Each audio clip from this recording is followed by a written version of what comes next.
अस्सलाम वालेकुम स्टूडेंट्स, कैसे हैं आप सब। उम्मीद है कि आप सब खैरियत से होंगे। तो स्टूडेंट्स, हमारी पिछली वीडियोस में हमारे टेंसेस के लेक्चर खत्म हो चुके थे। तो आज हम उनका एक मतलब स्टार्टिंग से लेकर लास्ट तक एक छोटा सा उसका हम करते हैं, जिससे हमें कोई तकरीबन समझ में आ जाए। स्टार्टिंग से शुरू करते हैं और लास्ट तक यानी प्रेजेंट इंडेफिनिट से स्टार्ट करेंगे और फ्यूचर परफेक्ट कंटिन्यूस तक जाएंगे। उनकी मेन चीजों को समझेंगे कि ताकि वो हमें समझ में आ जाए। तो चलिए स्टूडेंट्स, स्टार्ट करते हैं आज का लेक्चर। तो जी, आज का हमारा लेक्चर है जी टेंसेस के ऊपर। जी टेंसेस कहते किसको है?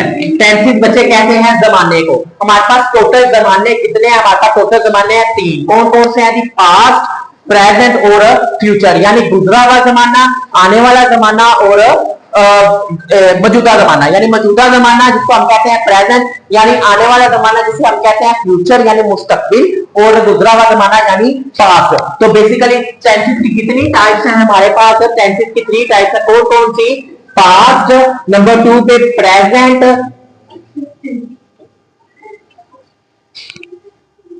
और नंबर 3 पे फ्यूचर। हमारे पास ये 3 हमारे पास क्या है टेंसेस की टाइप्स। तो हमारे पास पास्ट किसको कहते हैं? पास्ट कहते हैं हमारे पास गुजरा हुआ जमाना। किसको कहते हैं? गुजरा हुआ जमाना, यानी जो जमाना गुजर गया हो, यानी माजी को। और प्रेजेंट किसको कहते हैं? मौजूदा जमाने को, यानी हाल को जो जमाना मौजूद हो, जो जमाना मौजूद हो। फ्यूचर किसको कहते हैं? मुस्तकबिल को, यानी आने वाले जमाने को, यानी आने वाला जमाना हमारे पास क्या कहलाता है? फ्यूचर। तो कितने टाइप्स है हमारे पास? 3 टाइप्स से। कौन कौन सी? Past, present and future. तो हमारे पास आगे आ जाते हैं बच्चे की काइंड ऑफ टेंसेस। क्या आ जाते हैं हमारी? Kind of tenses. तो काइंड ऑफ टेंसेस कितनी है? काइंड ऑफ टेंसेस 4 है। कितनी है? 4 काइंड ऑफ टेंसेस। कौन कौन सी? Indefinite, continuous, perfect and perfect continuous. कौन कौन सी हैं? Indefinite, continuous, perfect and last है जी हमारे पास परफेक्ट कंटिन्यूस। बच्चे अब क्वेश्चन आता है कि हमारे पास ये जो 4 काइंड है, indefinite, continuous, perfect and perfect continuous, इनके इस्तेमाल के, ठीक है। अब ये काइंड है तो जाहिर सी बात है ये इन तीनों के साथ मल्टीप्लाई होगी। इन तीनों के साथ क्या होगी? मल्टीप्लाई होगी। यानी ये 4 इसके साथ भी लगेंगी, ये 4 प्रेजेंट के साथ भी लगेंगी और ये 4 फ्यूचर के साथ भी लगेंगी। अब बच्चे क्वेश्चन आता है कि हमारे पास इंडेफिनिट कहते किसको है? इंडेफिनिट हमारे पास कहते हैं गैर वाज़िया हालत को। गैर वाज़िया हालत, गैर वाज़िया हालत बच्चे किसको कहते हैं? यानी जिसमें सिर्फ किसी काम की बात की जाए, जिसमें किसी काम के बारे में बताया जाए कि एक काम है जो क्या होता है या किया जाता है, सिर्फ एक काम के बारे में बताना। यानी हालत वाज़िया नहीं है कि काम जारी है या काम मुकम्मल हो चुका है। आगे आ जाता है बच्चे कंटिन्यूस। कंटिन्यूस किसको कहते हैं? कंटिन्यूस कहते हैं जारी को। किसको कहते हैं? जारी, यानी जिसमें किसी काम के जारी होने की बात की जाए, यानी एक काम जारी है उसकी बात हम किसमें करते हैं? कंटिन्यूस में। आगे आ जाता है स्टूडेंट्स परफेक्ट। तो परफेक्ट किसको कहते हैं? परफेक्ट कहते हैं मुकम्मल को, यानी परफेक्ट उस टेंस के साथ उसके लिए यूज होगा यानी जिसमें हमने किसी काम के मुकम्मल हो जाने की बात करनी है। यानी कोई काम मुकम्मल हो चुका है उसकी बात करने के लिए हम क्या करेंगे? किसका इस्तेमाल करेंगे? परफेक्ट का। आगे आ जाता है student perfect continuous. Perfect continuous किसको कहते हैं? मुकम्मल जारी को। किसको कहते हैं? मुकम्मल जारी, यानी उसके अंदर बाद जिसके अंदर काम मुकम्मल भी हो चुका हो और काम जारी हो, यानी किसी हद तक तो काम मुकम्मल हो गया लेकिन अभी जारी भी है, किसी हद तक मुकम्मल हो चुका लेकिन जारी भी है। तो स्टूडेंट ये 4 हमारे पास क्या है? काइंड, और ये है टेंसेस की टाइप्स। तो टाइप्स टेंसेस की कितनी है जी? हमारे पास 3। और काइंड्स कितनी है टेंसेस की? हमारे पास 4 काइंड है। अब इन 4 काइंड्स को हमने इन 3 के साथ भी लगाना है। तो ये कितनी बन जाएंगे हमारे पास? ये टोटल टेंसेस को, टोटल जमाने हमारे पास कितने बने? 12। कितने बने? 12, यानी प्रेजेंट पास्ट के साथ इन चारों को लगाया तो 4, प्रेजेंट के साथ इन चारों को लगाया तो 8 और फ्यूचर के साथ इन चारों को लगाया तो 12, यानी टोटल कितने जमाने वाले हैं हमारे पास 12।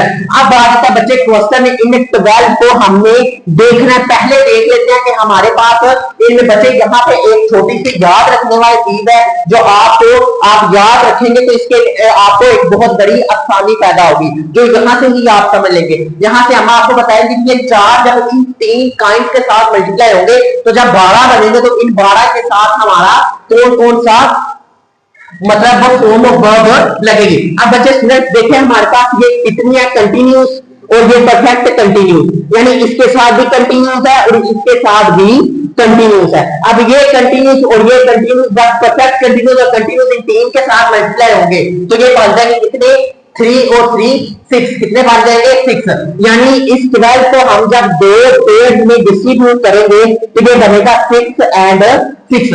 अब ये 6 तो पहले वाले 6 किसके हम रख देते हैं, हम ये कंटिन्यूस के रख लेते हैं, किसके रखते हैं कंटिन्यूस के। कंटिन्यूस किसको कहते हैं स्टूडेंट्स, हमारे पास कंटिन्यूस होता है जारी, जिसमें किसी काम के जारी होने की बात की जाए। अब इसमें भी काम से जारी होने की बात की जा रही है, इसमें भी काम से जारी होने की बात की जा रही है, लेकिन किसी हद तक मुकम्मल है। हमने वो नहीं देखना कि किसी हद तक मुकम्मल है या नहीं, लेकिन हमने ये जरूर देखना है कि काम जारी है। अब देखिए स्टूडेंट्स इन 12 में से 6 हुआ है जिनके साथ हमारा काम का जारी होने के बारे में बताया जा रहा है। तो हमारे पास इन 12 में से जो भी 6 होंगी इनके साथ कौन सी फॉर्म लगेगी, फर्स्ट फॉर्म प्लस आईएनजी। कौन सी फॉर्म लगेगी student, first form plus ING, जिसको हम एक नाम और भी देते हैं, वो नाम क्या है फोर्थ फॉर्म ऑफ वर्ब। क्या है इसका नाम, फोर्थ फॉर्म ऑफ वर्ब। ये भी हमारे पास 12 में से 6 के साथ कौन सी फॉर्म यूज होती है वो हमने पता हमें चल गया। कौन सी फॉर्म यूज होती है कि student first form plus ING, यानी फोर्थ फॉर्म ऑफ वर्ब। आगे आ जाते हैं नेक्स्ट 6 की बात। अब देखिए हमारे पास नेक्स्ट 6 कौन सी हैं, 3 बच जाती है, यानी 3 परफेक्ट की और 3 ही इंडेफिनेट की। देखते हैं कि पहले 3 परफेक्ट की, तो 3 परफेक्ट जब हम इसको 2 पेज में हम डिवाइड करेंगे, इस 6 को जब हमने 2 पेज में डिवाइड किया यानी 3 में डिवाइड किया तो बच्चे 3 हमारे पास किसकी थी, परफेक्ट की। किसकी है 3 हमारे पास परफेक्ट की। और जब परफेक्ट किसको कहते हैं, जिसमें किसी काम के मुकम्मल हो जाने के बाद, अब वो परफेक्ट इस पास्ट के साथ भी लगेगा, वो परफेक्ट इस प्रेजेंट के साथ भी लगेगा और वो परफेक्ट इस फ्यूचर के साथ भी लगेगा। तो स्टूडेंट ये कितनी काइंड बन जाती है, हमारे पास काइंड कितनी बनती है 3। तो अब इन 3 के साथ हमारी कौन सी फॉर्म यूज होती है, इन 3 के साथ हमारी फॉर्म यूज होती है थर्ड फॉर्म ऑफ वर्ब। कौन सी फॉर्म यूज होती है, थर्ड फॉर्म ऑफ वर्ब। अब स्टूडेंट्स हमारे पास यहाँ पे कितनी फॉर्म हो गई, 6 ये और 3 ये टोटल कितनी होगी हमारे पास 9। अब बची कितनी है हमारे पास ओनली 3, कितनी बची ओनली 3। अब वो 3 कितनी बची, इंडेफिनेट की। अब जब उन 3 को हम मजीद कंटिन्यू करके देखते हैं तो ये हमारे पास जब हम इसको एक एक फेज में तोड़ेंगे तो जब हमारे पास एक बचेगा पास्ट इंडेफिनेट, एक प्रेजेंट इंडेफिनेट और एक फ्यूचर इंडेफिनेट। तो पहले हमारे पास पास्ट लिखा हुआ, तो पास्ट को जब इंडेफिनेट के साथ लगाएंगे तो पास्ट इंडेफिनेट, तो इसके साथ हमारी कौन सी फॉर्म यूज होगी, सेकंड फॉर्म ऑफ वर्ब। कौन सी यूज होगी, सेकंड फॉर्म ऑफ वर्ब। अब ये सेकंड फॉर्म ऑफ वर्ब इसके साथ यूज हो रही है, लेकिन ये ओनली किसके साथ यूज होगी, ओनली सिंपल के साथ। किसके साथ, ओनली सिंपल टेंस के साथ। इसके नेगेटिव और इंटेरोगेटिव टेंस के साथ भी हमारे पास कौन सी फॉर्म यूज होगी, फर्स्ट फॉर्म। कौन सी फॉर्म यूज होगी, फर्स्ट। स्टूडेंट्स यहाँ पे बात याद रखने वाली है वो ये कि जो हमारे पास सेकंड फॉर्म लगती है वो सिर्फ और सिर्फ 12 में से एक के साथ लगती है, और वो एक कोर्स है पास्ट इंडेफिनेट। और पास्ट इंडेफिनेट का कोर्स है जिसके अंदर हमारे पास सिर्फ सिंपल फिक्रे की बात की गई हो, जिसमें हमारे पास सिर्फ सिंपल फिक्रे की बात की गई हो, उसके साथ लगता है हमारे पास पास्ट इंडेफिनेट के साथ second form of verb. Second form of verb उसके साथ लगता है कि कौन सी हमारे पास पास्ट इंडेफिनेट। अब आगे आ जाता है हमारे पास प्रेजेंट इंडेफिनेट। क्या आ जाता है, प्रेजेंट इंडेफिनेट। तो प्रेजेंट इंडेफिनेट के साथ क्या लगेगी हमारे पास, फर्स्ट फॉर्म ऑफ वर्ब। क्या लगेगी, प्रेजेंट इंडेफिनेट के साथ क्या लगेगी हमारे पास, फर्स्ट फॉर्म ऑफ वर्ब। कौन सी फॉर्म हमारे पास लगेगी, फर्स्ट फॉर्म। कौन सी फॉर्म, फर्स्ट फॉर्म। आगे बात जाता है हमारे पास फ्यूचर इंडेफिनेट। तो फ्यूचर इंडेफिनेट के साथ क्या लगता है, फ्यूचर इंडेफिनेट के साथ क्या लगता है हमारे पास, फर्स्ट फॉर्म ऑफ वर्ब, जिसके साथ भी कौन सी लगेगी, फर्स्ट फॉर्म। लेकिन स्टूडेंट सिर्फ इन तीन में से एक क्या है जी, सिर्फ और सिर्फ पास्ट इंडेफिनिट, उसके साथ कौन सी फॉर्म लगेगी, second form of verb, second form of verb, second form of verb लगेगी। आगे आ जाते हैं स्टूडेंट्स, हम कंटिन्यू करते हैं अपने आज के लेक्चर को, यानी आगे हम पढ़ेंगे सबसे पहले पास्ट इंडेफिनिट। किसका पढ़ेंगे, पास्ट यानी प्रेजेंट इंडेफिनिट को स्टार्ट कर ले तो किसको पढ़ेंगे, प्रेजेंट इंडेफिनिट। किसको पढ़ेंगे हम स्टूडेंट, प्रेजेंट इंडेफिनिट। अब स्टूडेंट प्रेजेंट इंडेफिनिट किसको कहते हैं, तो हमें मैंने आपको बताया कि प्रेजेंट किसको कहते हैं, प्रेजेंट कहते हैं जी मौजूदा जमाने को। किसको कहते हैं, मौजूदा जमाने को। और इंडेफिनिट किसको कहते हैं, यानी गैर वाज़ेह हालत को। तो ये क्या बना हमारे पास, प्रेजेंट इंडेफिनिट मौजूदा जमाने में किसी काम के गैर वाज़ेह हालत को बयां करना, यानी मौजूदा जमाने में किसी काम के करने या होने की बात। तो अगर हम देखें इसकी पहचान की तरफ आए तो इसकी पहचान क्या है हमारे पास, फिक्रे के आखिर पे क्या आएगा हमारे पास, ता है, ती है, ता हूं, ते है वगैरह फिक्रे के आखिर पे आएगा। क्या आएगा, ता हूं, ती है, ता है, ती है, ता हूं, ते है वगैरह फिक्रे के आखिर पे आएगा। और अगर स्टूडेंट हम बात करें हमारे पास इसको, फिक्रे को, इन फिक्रात को हमारे पास इंग्लिश में करने के लिए, यानी इसके फॉर्मूले की बात करें तो इसके फॉर्मूले की जब हम बात करेंगे तो वो क्या होगा, सबसे पहले हमारे पास सब्जेक्ट, सब्जेक्ट के बाद हमारे पास क्या लगेगा, फर्स्ट फॉर्म ऑफ वर्ब। क्या लगेगी, फर्स्ट फॉर्म ऑफ वर्ब हमारे पास लगेगी। उसके बाद दो हेल्पिंग वर्ब्स कह ले या उनको इजाफा कह ले किसका, एस और ईएस का। और उसके बाद क्या लगेगा हमारे पास, ऑब्जेक्ट। क्या लगेगा हमारे पास, ऑब्जेक्ट। इसमें नई चीज क्या है, हमारे पास एस और ईएस। क्या है नई चीज, एस और ईएस। स्टूडेंट्स यहाँ पे क्वेश्चन में आता है कि एस और ईएस का इस्तेमाल हम किसके साथ करते हैं, एस और ईएस का इस्तेमाल किसके साथ करते हैं। एस ईएस का इस्तेमाल हमारे पास स्टूडेंट्स कुछ सिलेक्टिव वर्ब्स होते हैं, सिलेक्टिव वर्ब्स होते हैं जिसके साथ ईएस का इजाफा होता है। वो सिलेक्टिव वर्ब्स वो हैं जिनके लास्ट पे ओ आ जाए, ओ एक्स आ जाए, एस एच आ जाए, सी एच वगैरह आ जाए। इन ये 4-5 वर्ड जिस वर्ब के लास्ट पे आ जाएंगे उन वर्ब के साथ क्या लगेगा, ईएस लगेगा। उन वर्ब के साथ क्या लगेगा, ईएस। बकाया ऑल वर्ब के साथ क्या लगेगा, एस। और ये एस और ईएस किस सब्जेक्ट की फॉर्म के साथ लगेगा, यानी जब हम किसी सिंगल पर्सन की बात करेंगे, अगर किसी सिंगल पर्सन के किसी काम के करने या होने की बात करेंगे तो उसके साथ क्या लगेगा हमारे पास, एस और ईएस। क्या लगेगा, एस और ईएस। और ईएस किसके साथ लगेगा, ये चंद सिलेक्टिव वर्ब्स हैं, इनके साथ क्या लगेगा, ईएस लगेगा। अब आते हैं स्टूडेंट इसके नेगेटिव की तरफ। तो बच्चे नेगेटिव यहाँ पे हमारे पास उनके साथ वर्ब, यानी हमारे पास जब नेगेटिव को फिक्रा बनाना है तो उसके लिए हमारे पास हेल्पिंग वर्ब का होना जरूरी होता है। यानी विदाउट हेल्पिंग वर्ब हम किसी भी फिक्रे को नेगेटिव नहीं बना सकेंगे। तो इसके साथ अगर हमारे पास यहाँ पे हेल्पिंग वर्ब नहीं दिए गए तो अगर हम इसके साथ हेल्पिंग वर्ब लगाएंगे नेगेटिव के अंदर तो वो क्या लगेगा, सबसे पहले सब्जेक्ट के बाद दो हेल्पिंग वर्ब का इस्तेमाल होगा, उसके बाद same as it is first form, उसके बाद ऑब्जेक्ट। यहाँ पे एस और ईएस नहीं लगेगा। और यहाँ पे दो हेल्पिंग वर्ब क्या हो गए हमारे पास, वो दो हेल्पिंग वर्ब होंगे डू एंड डज। क्या उनसे हेल्पिंग वर्ब होंगे, डू एंड डज। अब स्टूडेंट्स यहाँ पे क्वेश्चन आता है कि हमारे पास ये दो हेल्पिंग वर्ब है तो अब जाहिर सी बात है ये दो है तो ये दो आपस में किसी सिलेक्टिव सब्जेक्ट्स के साथ यूज होंगे, यानी कि डू किसी के साथ यूज होगा, डज किसी और के साथ यूज होगा। अब डू किसके साथ यूज होगा, डू यूज होगा हमारे पास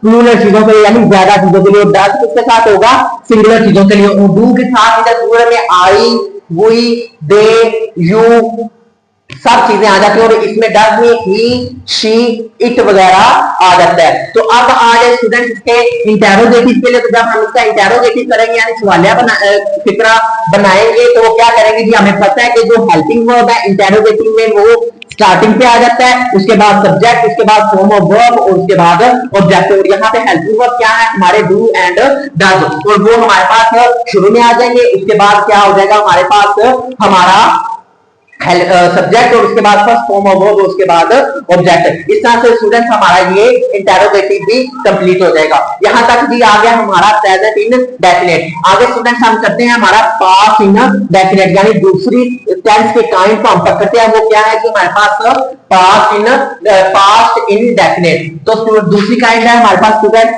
पास्ट इंडेफिनिट। और आप यहाँ पे बताएगी स्टूडेंट पास्ट इंडेफिनिट कहते किसको है? पास्ट कहते हैं जी हमारे पास गुजरा हुआ जमाना। किसको कहते हैं? पास्ट हमारा गुजरा हुआ जमाना यानी माजी। और इंडेफिनिट किसको कहते हैं? गैर वाज़िह हालत। यानी क्या बना हमारे पास?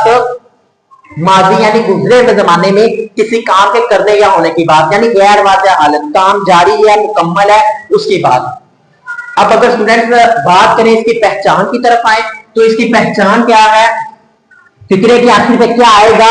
था, थी, थे, या बड़िए या छोटी है, ये जिन भी फिक्रा के आखिर पे आ जाएगा वो फिक्रा किसका होगा? Past indefinite. स्टूडेंट्स अगर बात करें हम किसी भी के मैं स्कूल जाता हूं, मैं स्कूल जाता हूं, तो ये क्या है? हमारे पास मौजूदा जमाने की हम बात कर रहे हैं, सिर्फ एक काम के बारे में बात कर रहे हैं और आखिर पे क्या आ गया है? ता हूं आ गया है। तो ये स्टूडेंट किसका हुआ? हमारे पास प्रेजेंट इंडेफिनिट। और इसी को भी अगर हम पास्ट में करें, इसको हम अगर पास्ट इंडेफिनिट में करेंगे तो हमारे पास क्या आएगा? मैं स्कूल जाता था, मैं स्कूल जाता था, यानी ये माजी की बात वो बता रहा है कि मैं पहले स्कूल जाता था, अब नहीं जाता हूं। तो ये क्या है? हमारे पास लास्ट पे क्या आया? था। तो ये किसका होगा? हमारे पास पास्ट इंडेफिनिट का। और स्टूडेंट्स अगर बात करें इसके फॉर्मूले की, तो अब जब हम इसके फॉर्मूले की बात करेंगे तो मैंने आपको पहले ही बताया होगा यहाँ पे एक टेंस हमारे पास होता है, सिर्फ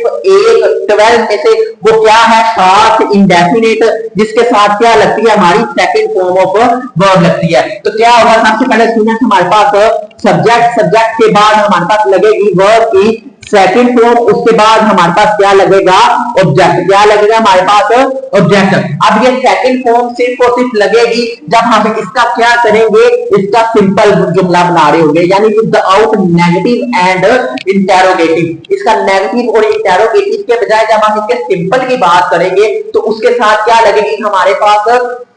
सेकंड फॉर्म ऑफ वर्ब। अगर देखा जाए तो अगर हम इसकी बात करें नेगेटिव की, तो अब यहाँ पे हमारे पास नेगेटिव को करने के लिए क्या यहाँ पे हमारे पास हेल्पिंग वर्ब भी दरकार है। हमें यहाँ पे हेल्पिंग वर्ब की भी जरूरत है, क्योंकि मैंने पीछे भी आपको बताया था कि जब हमारे पास फॉर्मूले के अंदर सिंपल टेंस के अंदर जब फॉर्मूले के अंदर हेल्पिंग वर्ब नहीं मौजूद होगा तो नेगेटिव में हमें हेल्पिंग वर्ब लगाना पड़ेगा। बिकॉज क्योंकि हमारे पास विदाउट हेल्पिंग वर्ब हमारा टेंस नेगेटिव नहीं बनेगा। तो यहाँ पे हमारे पास बी सिंपल में नेगेटिव मतलब हेल्पिंग वर्ब नहीं मौजूद, इसलिए हमारे पास यहाँ पे भी हम नेगेटिव में हेल्पिंग वर्ब का इस्तेमाल करेंगे। और वो हेल्पिंग वर्ब कौन सा होगा? हमारे पास सब्जेक्ट, सब्जेक्ट के बाद वन हेल्पिंग वर्ब है, वो क्या है? डिड।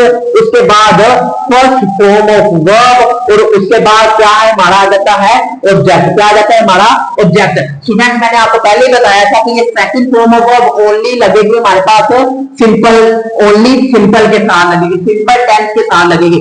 नेगेटिव और इंटेरोगेटिव के लिए क्या लगेगी हमारे पास? फर्स्ट फॉर्म ऑफ वर्ब लगेगी, यानी उसके साथ क्या लगेगी? First form. और यहाँ पे हेल्पिंग वर्ब है हमारे पास सिर्फ एक ही, वो क्या है? हमारे पास डिड। और ये डिड ऑल सब्जेक्ट्स के साथ लगेगा, ऑल नाउन के साथ लगेगा। वो चाहे तो सिंगल हो चाहे तो प्लूरल हो, उसके साथ क्या लगेगा? हमारे पास डिड ही लगेगा। और जब हम इसका इंटेरोगेटिव करेंगे तो हमें पता है कि ये हेल्पिंग वर्ब स्टार्ट पे आ जाएगा, उसके बाद सब्जेक्ट, उसके बाद वर्ब की फर्स्ट फॉर्म और उसके बाद ऑब्जेक्ट। तो ये आ गया स्टूडेंट्स हमारे पास पास्ट इंडेफिनिट की मेन चीजें जो आप याद रख लेंगे। सबसे पहले उसकी पहचान, उसके बाद उसका फॉर्मूला और उसका यूज। अगर ये याद रख लेंगे तो हमारे पास टेंस को हल करना, उर्दू से इंग्लिश ट्रांसलेट करना बिल्कुल भी मुश्किल नहीं होगा। आगे आ जाते हैं स्टूडेंट्स हमारा तीसरे की। वो तीसरा क्या है हमारे पास? Future indefinite. क्या है? Future indefinite. अब स्टूडेंट्स बात करते हैं फ्यूचर इंडेफिनिट कहते हैं किसको है? तो फ्यूचर इंडेफिनिट कहते हैं हमारे पास आने वाले जमाने में किसी गैर वाक़िया हालत की बात, यानी फ्यूचर कहते हैं आने वाले जमाना, यानी मुस्तकबिल का जमाना। वो कल का, आने वाला कल भी हो सकता है, आने वाला हफ्ता भी हो सकता है, आने वाला महीना भी हो सकता है, आने वाला साल भी हो सकता है उसकी बात। तो जी आलत है स्टूडेंट फ्यूचर, तो फ्यूचर आप कहते हैं आने वाले जमाने को, इंडेफिनिट कहते हैं हमारे पास गैर वाज़ह हालत, यानी आने वाले जमाने में किसी फिक्रे में किसी गैर वाज़ह हालत की बात करना को हम क्या कहते हैं, फ्यूचर इंडेफिनिट। क्या कहेंगे स्टूडेंट, फ्यूचर इंडेफिनिट। अब फ्यूचर इंडेफिनिट की पहचान की तरफ आए तो फ्यूचर इंडेफिनिट की पहचान क्या है हमारे पास, फ्यूचर इंडेफिनिट में हमारे पास फिक्रे के आखिर में गा गी गे वगैरह आएगा, यानी मैं स्कूल जाऊंगा, वो स्कूल आएगी, यानी आने वाले जमाने की बात, यानी उस काम की बात जो काम अभी होना हो, तो उसके साथ क्या होगा हमारे पास, क्या यूज होगा हमारे पास, गा भी गे वगैरह यूज होगा। अब स्टूडेंट्स अगर बात करें इसके फॉर्मूले की, अगर बात करते हैं आप इसके फॉर्मूले की, तो इसके फॉर्मूले में क्या होगा, सबसे पहले सब्जेक्ट क्या यूज होगा, सब्जेक्ट, सब्जेक्ट के बाद हमारे पास वर्ब की फॉर्म से पहले ही यहाँ पे हेल्पिंग वर्ब सिंपल में ही यूज होता है। तो हेल्पिंग वर्ब क्या यूज होते हैं हमारे पास, क्या हेल्पिंग वर्ब है, दो हेल्पिंग वर्ब कौन कौन से हैं, विल एंड शैल। कौन से हेल्पिंग वर्ब है, विल एंड शैल। और उसके साथ क्या मैंने यहाँ पे भी बताया था कि फ्यूचर इंडेफिनिट के साथ कौन फॉर्म लगती है, फर्स्ट फॉर्म ऑफ वर्ब। कौन सी फॉर्म लगती है, फर्स्ट फॉर्म ऑफ वर्ब। तो यहाँ पे क्या लगेगी, फर्स्ट फॉर्म ऑफ वर्ब, और उसके साथ क्या लगेगा हमारा ऑब्जेक्ट, क्या लगेगा हमारा ऑब्जेक्ट। और आप स्टूडेंट बात करते हैं विल एंड शैल के यूज की, विल किसके साथ यूज होगा और शैल किसके साथ यूज होगा। तो स्टूडेंट जो हमारे पास जो हमारा हेल्पिंग वर्ब है शैल, वो सिर्फ यूज होगा आई एंड वी के साथ। आई एंड वी के साथ हमारा क्या लगेगा, शैल लगेगा। बताया आर के साथ क्या लगेगा हमारे पास, विल, यानी ही शी इट दे यू सब के साथ क्या लगेगा, विल। सिर्फ आई एंड वी के साथ लगेगा शैल। अब स्टूडेंट्स बात करते हैं कि कभी कभी किसी वर्ब के साथ, किसी सब्जेक्ट के साथ, किसी नाउन के साथ हमारे पास आई और वी के साथ कई जगह पे विल का भी इस्तेमाल हो जाता है, यानी किसी जगह पे हमारे पास आई और वी के साथ विल का भी इस्तेमाल होता है। और आई और वी का इस्तेमाल विल के साथ कब होगा, यानी आई और वी के साथ विल का इस्तेमाल तब होगा जब हमें किसी बात पर जोर देना हो, किसी बात पर दबाव देना हो। जब हम किसी बात पर दबाव देके बात करेंगे, यानी मैं बात करता हूं कि मैं स्कूल जाऊंगा, अगर मैं बात करता हूं कि मैं स्कूल जाऊंगा, तो उसके साथ क्या लगेगा हमारे पास, शैल, क्या लगेगा, शैल, यानी मैं स्कूल जाऊंगा। ये सिर्फ एक बात हो रही है आने वाले जमाने की। अगर मैं बात करूं कि मैं स्कूल लाजमी जाऊंगा, तो ये है कि इस बात पर मैं थोड़ा सा दबाव दे रहा हूं, ये कोई बात तो मैं अहम बात कर रहा हूं कि वो लाहौर लाजमी जाएगा, यानी वो मेरे पास लाजमी आएगा, हाथ पूरा जाएगा। तो उसके इस फेज में हमारे पास आईओवी के साथ क्या यूज होगा, विल। आईओवी के साथ क्या यूज होगा, विल। और अगर स्टूडेंट्स बात करें हमारे पास उसके नेगेटिव की, इसके मंफी फिक्रात यानी नेगेटिव बनाने के लिए, तो स्टूडेंट्स हमारे पास यहाँ पे हेल्पिंग वर्ब ऑलरेडी मौजूद है, तो यहाँ पे हेल्पिंग वर्ब लगाने की कोई जरूरत नहीं है। तो यहाँ पे सेम एज इट इज हमारे पास ये दो हेल्पिंग वर्ब है, जो कि विल एंड शैल, इसके साथ क्या लग जाएगा, नोट बताया, सारा कुछ वैसे ही फर्स्ट फॉर्म ऑफ वर्ब, उसके बाद ऑब्जेक्ट। तो ये हो गए तीन स्टूडेंट्स हमारे पास, तीन जमाने यानी तीन टेंसेस की काइंड, जो कि क्या है, जिसके साथ, इंडेफिनिट के साथ। तो स्टूडेंट्स आगे आते हैं हमारे पास किसके साथ, कंटिन्यूस के साथ। इन तीनों का ही यूज किसके साथ, कंटिन्यूस के साथ। तो सबसे पहले करते हैं हमारे पास प्रेजेंट कंटिन्यूस, इसको करते हैं प्रेजेंट कंटिन्यूस के साथ। अब प्रेजेंट किसको कहते हैं स्टूडेंट, हमें पता है कि प्रेजेंट कहते हैं हम मौजूदा जमाने को, जिसको कहते हैं स्टूडेंट मौजूदा जमाने को। कंटिन्यूस किसको कहते हैं, जारी को, यानी जिसके अंदर किसी काम के जारी होने की बात की जाए। तो स्टूडेंट्स अगर बात करें तो क्या होगा हमारे पास, यानी मौजूदा जमाने में किसी काम के जारी होने के बाद, यानी अभी मैं आप लोगों को लेक्चर दे रहा हूं, यानी आप लेक्चर पढ़ रहे हैं और मैं पढ़ा रहा हूं, तो ये क्या है हमारे पास, काम जारी है। अभी आप मेरी वीडियो वॉच कर रहे होंगे, तो यानी आप काम कर रहे हैं ना, तो ये क्या है हमारे पास, काम जारी है। और जमाना भी क्या है, मौजूद है, यानी अभी बैठ के आप वीडियो देख रहे हो, मैं अभी आप लोगों के सामने पढ़ा रहा हूं, लेकिन क्या होगा हमारे पास, ये जमाना जारी, यानी ये काम क्या है, जारी। तो यहाँ पे क्या आ रही है, अगर हम इसकी पहचान की तरफ देखें तो रहा है, जुमले के आखिर पे रहा है, रहा है, रही है,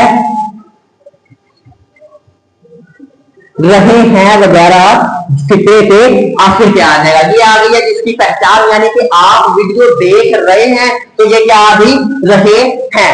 वो वीडियो मेरी देख रहा है, वो क्या आ गया हमारे पास, रहा है। वो वीडियो देख रही है, तो ये क्या आ गया, रही है। तो ये स्टूडेंट्स हमारे पास भी क्या आ गया, कंटिन्यूस की पहचान। तो ये क्या आ गया, कंटिन्यूस की पहचान, यानी बेसिकली काम के जारी होने की बात, जिसके अंदर हम किसी काम के जारी होने की बात करेंगे। तो स्टूडेंट्स बात करते हैं इसके फॉर्मूले की तरफ। तो इसका फॉर्मूला क्या होगा हमारे पास, स्टूडेंट मैंने आप लोगों को बताया है जी, हमारे पास 6 फिकरात के साथ यानी 6 टेंसेस के साथ हमारी कौन सी फॉर्म यूज होती है, fourth form of verb. Fourth form of verb हम किसको कहते हैं, फर्स्ट फॉर्म प्लस आईएनजी। और वो 6 कोर्स हैं जिसमें किसी काम के जारी होने की बात की जाए, और वो जारी होने की बात किसमें करते हैं, यानी जिसके साथ कंटिन्यूस लगाओ। तो जारी की बात है, इसके साथ कंटिन्यूस है, तो यहां पे क्या आएगा हमारे पास, फोर्थ फॉर्म ऑफ वर्ब। कौन सी फॉर्म यूज होगी student, fourth form of verb. तो देखते हैं इसका फॉर्मूला। सबसे पहले क्या आएगा, सब्जेक्ट। सब्जेक्ट के बाद हमारे पास इसमें इस्तेमाल होगा हेल्पिंग वर्ब का, और हेल्पिंग वर्ब के साथ हमारी कौन सी फॉर्म लगेगी, फोर्थ फॉर्म ऑफ वर्ब लगेगी। उसके बाद क्या लगेगा हमारा ऑब्जेक्ट। और स्टूडेंट्स अगर अभी भी आपको पता नहीं चल रहा कि फोर्थ फॉर्म किसको कहते हैं, तो स्टूडेंट फोर्थ फॉर्म कहते हैं फर्स्ट फॉर्म प्लस आईएनजी को। तो अब आ जाते हैं हमारे पास इसके हेल्पिंग वर्ब, यानी इसके अंदर हेल्पिंग वर्ब कौन कौन से यूज होंगे। तो इसमें हेल्पिंग वर्ब स्टूडेंट यूज होंगे, सबसे पहले इज, उसके बाद एम एंड आर, ये 3 हेल्पिंग वर्ब इसमें यूज होंगे। अब किसके साथ क्या लगेगा, अब इस्तेमाल की तरफ चलते हैं कि इज किसके साथ यूज होगा, एंड किसके साथ यूज होगा, और आर किसके साथ यूज होगा। तो स्टूडेंट इज हमारे पास यूज होगा सिंगल नाउन के साथ, यानी सब्जेक्ट किसी सिंगल वाहिद बंदे के साथ क्या यूज होगा, इज यूज होगा, यानी ही, शी, इट और किसी सिंगुलर के साथ। अब आ जाता है स्टूडेंट्स एम, तो ये लगेगा किसके लिए, ओनली फॉर आई, यानी एम किसके लिए होता है, ओनली आई के साथ, सिर्फ आई के साथ क्या लगेगा, एम। अब स्टूडेंट्स आ जाता है बात आर की, तो आर किसके साथ लगेगा, वी, दे, यू एंड ज्यादा चीजों के लिए, यानी प्लूरल के साथ क्या लगेगा हमारे पास, आर लगेगा। तो ये स्टूडेंट्स अगर हम इसके नेगेटिव की बात करेंगे तो हमें पता है नेगेटिव के फिक्रे के अंदर हमारे पास हेल्पिंग वर्ब के बाद क्या लग जाता है, नोट लग जाता है। तो स्टूडेंट्स हमें पता है कि नेगेटिव जब हम करते हैं तो हमारे पास जो हेल्पिंग वर्ब होते हैं उनके साथ हम क्या लगा देते हैं, नोट लगा देते हैं। तो बेसिकली ये हमारे पास हेल्पिंग वर्ब मौजूद है, तो इसको नेगेटिव में करने की जरूरत नहीं है, यही से ही आप समझ लें। तो सबसे पहले क्या होगा, सब्जेक्ट, उसके बाद ये हेल्पिंग वर्ब, जो भी सब्जेक्ट होगा उसके साथ जरूर सा भी हेल्पिंग वर्ब लगेगा, उसके बाद हमारे पास नोट आ जाएगा, उसके बाद फोर्थ फॉर्म ऑफ वर्ब, उसके बाद ऑब्जेक्ट। तो स्टूडेंट्स ये था हमारे पास प्रेजेंट कंटीन्यूअस। आगे आ रहे हैं हमारे पास पास्ट कंटीन्यूअस की तरफ। तो जब हम बात करें स्टूडेंट पास्ट कंटीन्यूअस की तरफ, तो हमें पता है कि पास्ट किसको कहते हैं, पास्ट कहते हैं हमारे पास गुजरा हुआ जमाना, यानी माजी को, यानी जो जमाना गुजर गया हो। वो 1 घंटा, जो पहले 1 घंटा गुजरा है उसको भी कहते हैं, यानी जो घंटा गुजर गया है, एक दिन को भी गुजरे हुए, दिन को भी गुजरे हुए, महीने को भी गुजरे हुए, हफ्ते गुजरे हुए, साल को भी कहते हैं। अब जब पास्ट कंटिन्यूअस की बात करते हैं, तो जब जारी की बात है, कंटिन्यूअस किसको कहते हैं, जारी को। तो यानी गुजरे हुए जमाने में किसी काम के जारी होने की बात। तो अगर स्टूडेंट्स बात करें कि हमारे पास मैं पढ़ रहा था, अगर आपसे कोई क्वेश्चन करता है कि आप 3 बजे क्या कर रहे थे, तो आप यही कहेंगे कि मैं 3 बजे पढ़ रहा था। तो ये काम क्या है हमारे पास, जारी। तो क्या आ जाएगा स्टूडेंट्स हमारे पास रहा, जो कि पहचान किसकी है, जारी होने की, यानी कंटिन्यू की। तो पास्ट की क्या पहचान है, पिछले के आखिर पे था, तो क्या बनेगा, रहा था, रही थी, रहे थे वगैरह। ये क्या होगी, इसका पहचान हमारे पास फिकरात के आखिर की। फिर फिकरात के आखिर पे क्या आएगा हमारे पास, रहा था, रही थी, रहे थे वगैरह। अब स्टूडेंट्स अगर बात करें हम इसके फॉर्मूले की, अगर आप इसके फॉर्मूले की तरफ आए तो इसको फॉर्मूले से देखें, यानी इसको उर्दू में इंग्लिश के लिए ट्रांसलेट करने के लिए, तो क्या आएगी इसके फॉर्मूले के लिए हमारे पास क्या यूज होगा, सबसे पहले सब्जेक्ट, सब्जेक्ट के बाद क्या यूज होगा हमारे पास, 2 हेल्पिंग वर्ब। क्या यूज होगा, यानी सब्जेक्ट के बाद हेल्पिंग वर्ब का इस्तेमाल होगा, उसके बाद हमारी कौन सी फॉर्म लगेगी, यानी यही कंटिन्यूअस है, तो कंटिन्यूअस के साथ क्या यूज, यानी काम के जारी होने की बात है, कौन सी फॉर्म यूज होगी, फोर्थ फॉर्म ऑफ वर्ब। तो क्या आ जाएगा, सबसे पहले सब्जेक्ट, उसके बाद हेल्पिंग वर्ब, उसके बाद फोर्थ फॉर्म ऑफ वर्ब, और उसके बाद हमारे पास ऑब्जेक्ट। तो स्टूडेंट्स ये है इसका फॉर्मूला। अब बात करते हैं इसके हेल्पिंग वर्ब की, कि इसके हेल्पिंग वर्ब कौन कौन सा है। तो स्टूडेंट्स इसका हेल्पिंग वर्ब है हमारे पास 2 हेल्पिंग वर्ब, कौन से हैं, वाज एंड वर। तो कौन सा हेल्पिंग वर्ब है स्टूडेंट्स, वाज एंड वर। अगर बात करें वाज किसके साथ यूज होता है और बात करें वर किसके साथ यूज होता है, तो वाज स्टूडेंट्स हमारे हमारे पास यूज होता है सिंगल चीजों के लिए। वो किसके वर्ब किसके साथ इस्तेमाल होता है? सिंगल चीजों के लिए। और वर्ब किसके साथ इस्तेमाल होता है? ज्यादा के लिए। तो यानी सिंगल क्या है हमारे पास? ही, शी, इट। और प्लूरल क्या है हमारे पास? ज्यादा क्या है? आई, वी, दे, यू। और प्लूरल फॉर्म यानी वर्ब लगेगा सिंगल के लिए और वर्ब किसके साथ लगेगा? प्लूरल चीजों के लिए। और अगर स्टूडेंट हम इसके नेगेटिव की बात करेंगे तो इसके नेगेटिव में क्या लगेगा हमारे पास? सब्जेक्ट के बाद ये दो जो हेल्पिंग वर्ब है इनके बाद क्या लग जाएगा? नोट। उसके बाद हमारी फोर्थ फॉर्म ऑफ वर्ब और उसके बाद ऑब्जेक्ट, जिससे हमारा नेगेटिव भी क्लियर हो जाएगा। अब स्टूडेंट्स आ जाते हैं हमारे पास फ्यूचर की तरफ। तो फ्यूचर इंडेफिनिट के बाद फ्यूचर का आ गया फ्यूचर कंटिन्यूस। तो स्टूडेंट्स बात करते हैं फ्यूचर कंटिन्यूस की। तो फ्यूचर किसको कहते हैं? जी हमें पता है फ्यूचर हम कहते हैं कि आने वाले जमाने को, यानी मुस्तकबिल जो जमाना अभी आना हो तो उसे हम क्या कहते हैं? Future continuous. अब आने वाले जमाने में किसी काम के जारी होने की बात हम करेंगे। तो अगर आने वाले जमाने में हम किसी काम के जारी होने की बात करें तो अगर हम इसमें जारी होने की बात करें तो हम क्या करेंगे? हमारे पास क्या होगा? किसी काम यानी आने वाले जमाने, यानी मैं कल स्कूल जाऊंगा या मैं कल स्कूल, अगर कोई ये क्या है हमारे पास? आने वाले जमाने की बात। लेकिन बात हम क्या कर रहे हैं?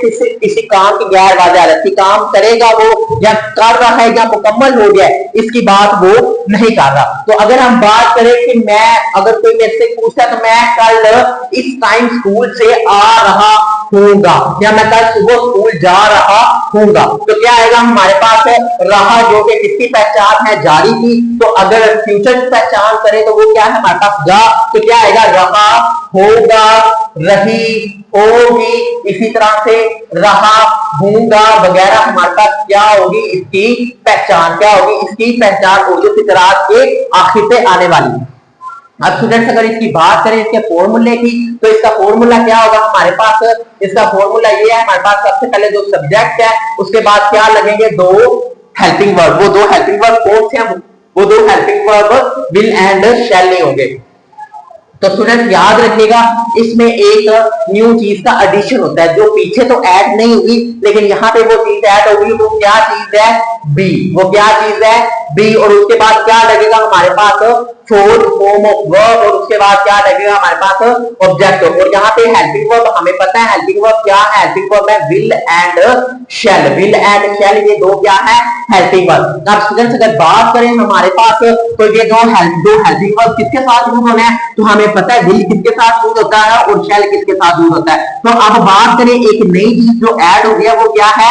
बी। और अगर हम इसके नेगेटिव के अंदर आए तो जब हम इसका स्टूडेंट याद रखेंगे कि जब हम इसका नेगेटिव बनाएंगे तो जब हम इसका नेगेटिव बनाने लगेंगे तो सबसे पहले हमारे पास क्या आएगा? सब्जेक्ट। और उसके बाद क्या आएगा हमारे पास? Helping verb. क्या? विल लगा के देख ले, विल और शैल। इसके बाद क्या आएगा? नोट। लेकिन इसके बाद बी नहीं आएगा, बी इसके बाद नहीं आएगा। इसके बाद क्या आएगा? नोट पहले आएगा, उसके बाद क्या आएगा? बी। और उसके बाद सेम वही फोर्थ फॉर्म ऑफ वर्ब और ऑब्जेक्ट। ये बी का इस्तेमाल नोट के बाद होगा, नोट का इस्तेमाल बी से पहले और हेल्पिंग वर्ब के बाद होगा। स्टूडेंट ये एक बात याद रखने वाली है, ये एक बात लाजमी याद रखेंगे कि ये जो बी है ये सिर्फ और सिर्फ एक में यूज होता है। वो किसके अंदर यूज होता है? फ्यूचर कंटिन्यूस के अंदर। और जब इसका नेगेटिव बनाने लगेंगे तो विल और शैल के बाद नोट आएगा हमेशा बी, बाद उसके बाद बी आएगा, यानी बी से पहले नोट आएगा और उसके बाद क्या आएगा हमारे पास? फोर्थ फॉर्म ऑफ वर्ब और उसके बाद ऑब्जेक्ट। तो स्टूडेंट्स ये हो गए हमारे पास तीन टेंसेस जिसके साथ उसकी हमने कौन सी काइंड लगाई?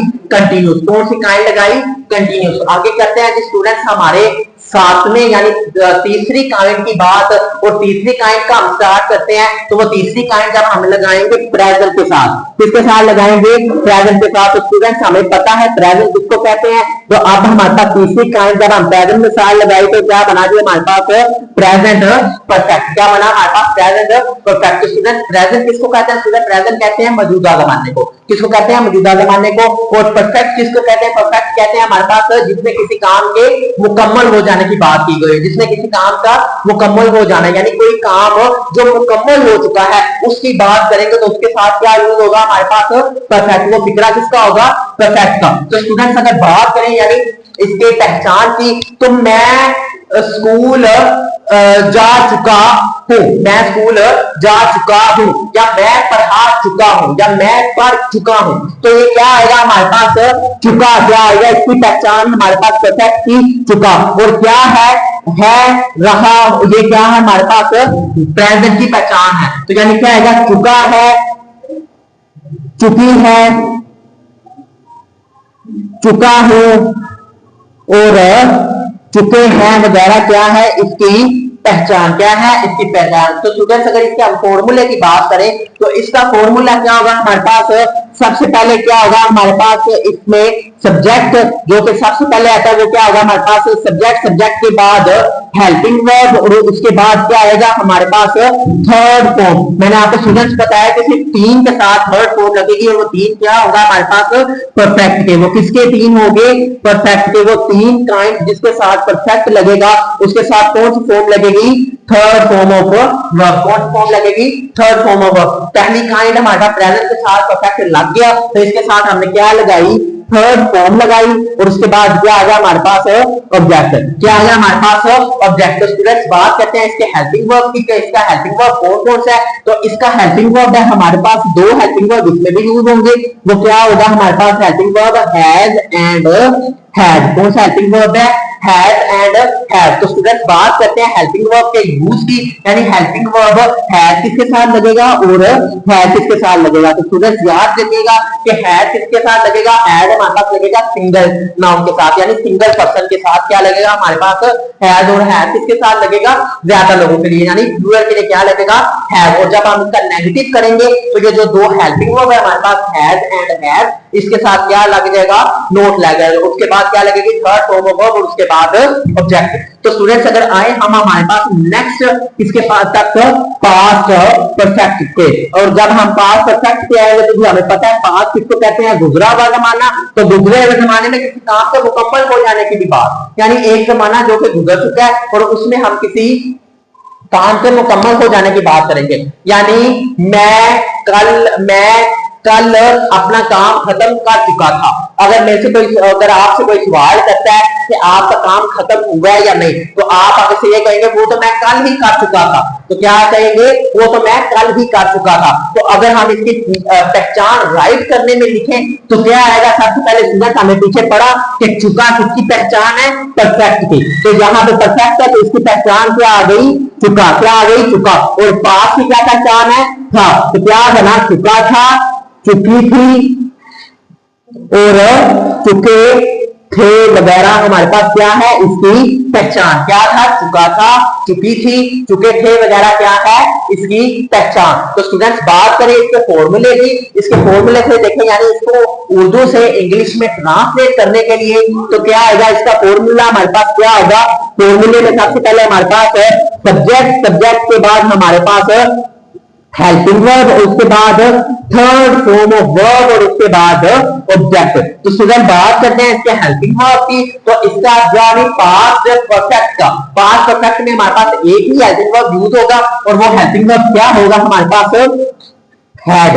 वो क्या हेल्पिंग वर्ब होगा हमारे पास, हैड। और ये ऑल सब्जेक्ट्स के साथ लगेगा, ऑल नाउन्स के साथ लगेगा, क्या लगेगा हमारे पास हैड। उसके बाद क्या आएगा हमारे पास थर्ड फॉर्म ऑफ वर्ब और उसके बाद ऑब्जेक्ट। और अगर हम स्टूडेंट बात करें इसके नेगेटिव की, तो इसका नेगेटिव के लिए क्या लगेगा, सबसे पहले सब्जेक्ट और हेल्पिंग वर्ब के बाद हमें क्योंकि पता है कि जो नोट है वो किसके साथ लगता है, हेल्पिंग वर्ब के बाद। तो क्या लगेगा, सब्जेक्ट और उसके बाद हैड के बाद क्या लगेगा, नोट। हैड क्या है हमारा हेल्पिंग वर्ब, तो हैड के बाद क्या आ जाएगा, नोट, और उसके बाद थर्ड फॉर्म ऑफ वर्ब और उसके बाद ऑब्जेक्ट। तो स्टूडेंट्स आते हैं, चलते हैं हमारे फ्यूचर की तरफ। तो क्या कहते हैं हमारे पास, फ्यूचर परफेक्ट। क्या कहते हैं हमारे पास, फ्यूचर परफेक्ट की बात। तो फ्यूचर किसको कहते हैं हमारे पास, आने वाला जमाना। तो आने वाले जमाने में किसी काम के मुकम्मल हो जाने की बात। तो क्या अगर हमारे पास अगर कोई काम हम कर रहे हैं तो हम यही कहेंगे उनको कि अगर किसी से, तो चले मैं एक मिसाल यूं देता हूं कि अगर हम अपने किसी फ्रेंड को अपने घर इनवाइट करते हैं, तो अगर हमने उससे पहले कोई काम करना है, अगर हमें स्कूल से कोई काम मिला है यानी डायरी वर्क मिला है, तो अगर हमने किसी अपने फ्रेंड को अपने घर इनवाइट किया है और हमारा डायरी वर्क भी है, तो अगर हमारा फ्रेंड हमसे ये क्वेश्चन करे कि जिस टाइम आप हमें बुलाओगे क्या आपका ये काम खत्म हो चुका होगा, तो क्या हम कहेंगे कि जी कि आप इस टाइम आ जाना, मैं अपना काम खत्म कर चुका हूंगा, यानी मैं अपनी डायरी वर्क खत्म कर चुका हूंगा। तो अगर बात करें इसकी पहचान की, तो इसके अंदर हमारी पहचान क्या निकलेगी? चुका होगा, यानी चुका होगा, चुकी होगी, चुका होगा। तो क्या पहचान है हमारे पास? चुका होगा, चुकी होगी एंड चुका होगा। हमारे पास क्या आएगी? इसकी पहचान। क्या आ जाएगी? इसकी पहचान। तो स्टूडेंट बात करें इसके फॉर्मूले की, तो स्टूडेंट याद रखेगा इसका फॉर्मूला, क्योंकि टेंसेस के अंदर स्टूडेंट सिर्फ और सिर्फ अहम चीज क्या होती है? दो अहम चीज होती है जिसपे हमारा आज का लेक्चर डिपेंड करता है। वो दो चीजें अहम क्या है बताने वाली? एक फिक्रे की यानी टेंस की पहचान और एक टेंस का फॉर्मूला। और यानी जब हमें पहचान पता होगी और फॉर्मूला पता होगा और इसमें हेल्पिंग वर्ब का इस्तेमाल पता होगा और हेल्पिंग वर्ब के बारे में पता होगा, तो हमारे तमाम टेंसेस हमारे लिए समझना बिल्कुल भी मुश्किल नहीं होंगे। तो क्या है कि हमारे पास इसका फॉर्मूला सबसे पहले क्या है? सब्जेक्ट। सब्जेक्ट के बाद क्या आएगा हमारे पास? Helping verb. क्या आएगा? Helping verb. और हेल्पिंग वर्ब के बाद क्या आएगा हमारे पास? Third form of verb, sorry, क्या आएगा हमारे पास? थर्ड फॉर्म ऑफ वर्ब, क्योंकि ये हमारे पास तीसरा एंड लास्ट परफेक्ट टेंस है। तो क्या आएगा इसके साथ हमारे पास? Third form of verb. और बाद में क्या आएगा हमारे पास? ऑब्जेक्ट। क्या आएगा हमारे पास? ऑब्जेक्ट। और यहाँ पे स्टूडेंट एक चीज का एडिशन होता है, वो याद रखिएगा कि ये दो हेल्पिंग वर्ब है। वो कौन से है हमारे पास? Will and shall. कौन से हेल्पिंग वर्ब है? Will and shall. इनके बाद एक चीज जैसे कंटिन्यूस में ऐड होगी बी, इसी तरह परफेक्ट में एक चीज ऐड होगी, वो क्या होगा? हैव। क्या होगा? हैव। यानी सब्जेक्ट, उसके बाद विल के बाद हैव, शैल के बाद हैव, फिर ऑब्जेक्ट। तो स्टूडेंट सेम इसी तरह जैसे हमने इसको नेगेटिव बनाया, इसको नेगेटिव बनाने के लिए विल शैल के बाद नोट लगा के बी लगाया। इसी तरह से इसका नेगेटिव बनाने के लिए सबसे पहले हम क्या करेंगे? विल शैल लगाएंगे, उसके बाद हमारे पास नोट आएगा और उसके बाद क्या आ जाएगा? हैव आ जाएगा। क्या आ जाएगा? हैव। सेम इसी तरह जैसे पहले विल शैल हमारे पास हेल्पिंग वर्ब का इस्तेमाल हुआ, उसके बाद नोट और उसके बाद हैव। तो स्टूडेंट ये बात भी याद रखिएगा। आगे आ जाते हैं हमारे यहाँ पे कंप्लीट हो गए नो टेंस। कितने हो गए? नो टेंस, यानी तीन टेंसेस की। आगे आ रह जाती है हमारे पास चौथी काइंड। कौन सी? Perfect continuous. कौन सी काइंड रह जाती है? Perfect continuous. तो चले देखते हैं हमारे परफेक्ट कंटिन्यूस की काइंड को। तो लगाते हैं हमारी पहली यानी काइंड परफेक्ट कंटिन्यूस की किसके साथ? प्रेजेंट के साथ। तो जब हम प्रेजेंट के साथ उसकी काइंड लगाएंगे तो क्या बनेगा? Present perfect continuous. क्या लगाएंगे? क्या आएगा? Present perfect continuous. क्या आएगा? जो अब कंटिन्यूस किसको कहते हैं स्टूडेंट? हमारे पास हमें पता है जी कंटिन्यूस हम कहते हैं जिसमें किसी काम के जारी होने की बात की जाए, और परफेक्ट कहते हैं जिसमें मुकम्मल होने की बात की जाए। तो क्या कहेंगे जी हमारे पास? परफेक्ट कंटिन्यूस, यानी परफेक्ट मुकम्मल होना और कंटिन्यूस जारी होना, यानी किसी हद तक हमारा काम मुकम्मल हो चुका हो और अभी जारी भी हो। तो उसके लिए हम क्या किसका इस्तेमाल करेंगे? परफेक्ट कंटिन्यूस का। तो अब इसके अंदर भी यानी काम जारी है, तो जारी होने की बात की जा रही है, तो पहचान सेम यही यूज होगी। कौन सी? रहा है,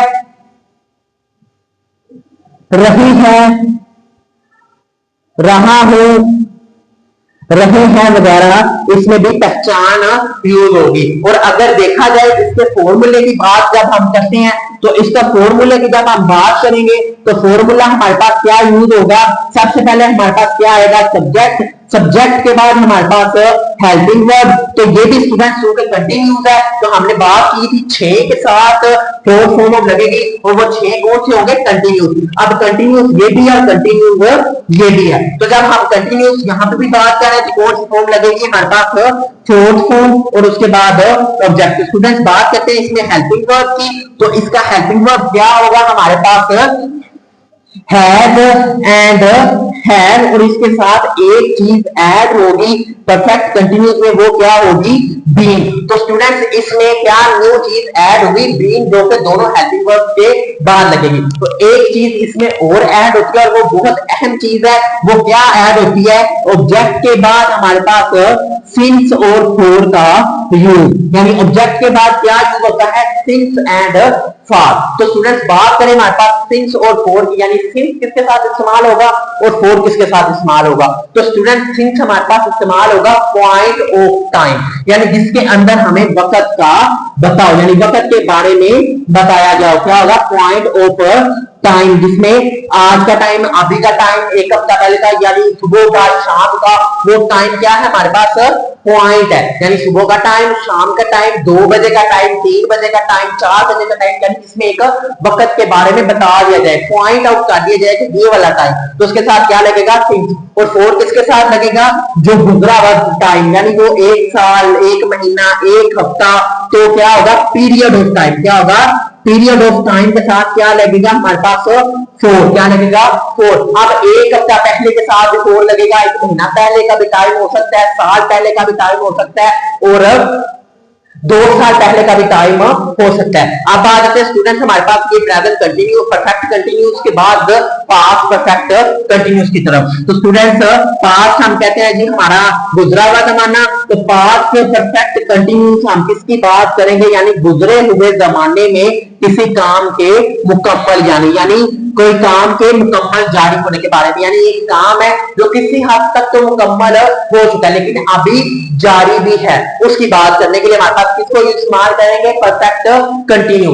तो इसकी भी पहचान हमारे पास सेम है, यही कंटिन्यूस वाली होगी। तो क्या होगी पहचान हमारे पास, रहा था, रही थी, रहे थे वगैरह, ये सेम वही पहचान जो ऊपर हमारे पास से यूज हुई थी, ये हमारे पास क्या होगी उसकी पहचान। तो स्टूडेंट्स अगर बात करें इसके फॉर्मूले की, तो इसका फॉर्मूला क्या आएगा हमारे पास, सबसे पहले क्या आएगा, सब्जेक्ट, सब्जेक्ट के बाद हमारा सेम एज इज वैसे हेल्पिंग वर्ब, उसके बाद फोर्थ फॉर्म ऑफ वर्ब, और उसके बाद ऑब्जेक्ट, और लास्ट पे सिंस एंड फॉर का यूज। क्या आ गया, सिंस एंड फॉर का use. S stand for since and F stand for for, मैंने यहाँ पे शॉर्ट फॉर्म लिख दिया। तो आप यहाँ पे आ जाते हैं स्टूडेंट हमारे पास हेल्पिंग वर्ब। तो हेल्पिंग वर्ब क्या यूज होगा, हेल्पिंग वर्ब वही यूज होगा इनमें जो परफेक्ट में यूज हुए थे। तो यहाँ परफेक्ट में यूज हुए स्टूडेंट हैज है, तो वही यूज हुए लेकिन साथ ऐड क्या होगा, बीन। इसी तरह से यहाँ पे परफेक्ट में क्या यूज हुआ, हैड, तो यहाँ पे भी क्या यूज होगा, और हैड, और साथ यहाँ पे क्या चीज ऐड होगी, बीन। सेम एज इज पीछे की तरह यहाँ पे भी क्या ऐड हो जाएगी, बीन, और हैड वही जो पीछे परफेक्ट के साथ यूज होगा। तो स्टूडेंट्स अगर हम इसकी भी नेगेटिव की बात करेंगे, तो यानी यहाँ पे हैड के बाद बीन है, तो जब हम इसको नेगेटिव में इस्तेमाल करेंगे, एक चीज ये नोट कर लीजिएगा कि जो हैव होगा, तो यानी हेल्पिंग वर्ब जो हैज है जब हम नेगेटिव में करेंगे तो हैज है तो बाद नोट लगेगा और उसके बाद क्या लगेगा, बी। इसी तरह से हैड के बाद नोट आएगा और उसके बाद क्या आएगा, बीन आएगा, उसके बाद क्या आएगा, बी। अब आगे आ जाते हैं स्टूडेंट हमारे पास फ्यूचर परफेक्ट कंटिन्यूस की तरफ। किसके पास आ जाते हैं, तो फ्यूचर परफेक्ट कंटिन्यूस। तो स्टूडेंट्स अगर हम बात करें फ्यूचर परफेक्ट कंटिन्यूस की, तो फ्यूचर कहते हैं हमारे पास स्टूडेंट्स आने वाला जमाना, यानी जो जमाना मुस्तकबिल, यानी आने वाला जमाना, जो जमाना अभी आना हो।